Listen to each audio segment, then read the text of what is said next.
सोरबांखि बिमाफोर नुवालासे बांखि सप्तानै गाहाम थाहैनांगौ नालै ना सायग्रा मानसियानो गैया हारसिं सायनानै जानांगौ जों अमा आदार होनांगौ अमाया गाबलागासिनो थास' रुनांगौ एफा गोबाव खियालासे थाहैबायोलै हिनजावफोरनि आखलबाथाय मा होनबावनो रागा जोंबा दा नाखौनो बिगुर सायालासिनो एवनानै जालाबायगोन आं सानथाम सानथामनो बिखुनजोआबो बिखुनजो फिसाजोखौ एकदमबारे हगार हरनो नागिरथारा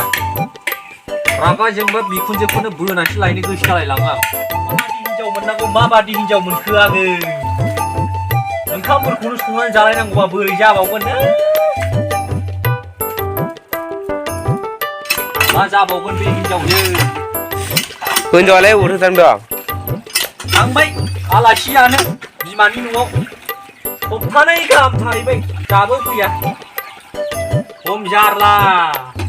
दानि मर्दान जुगाव हिनजावफ्रा संनो नागारै हौवाफ्रासो संनानै जानांगौ माथो दाना जुगानो सोलायजोब्बाय माथो रागा जोंबा हटेलफ्रावसो दुमब्ला जानानै थानो लुबैलायलाङो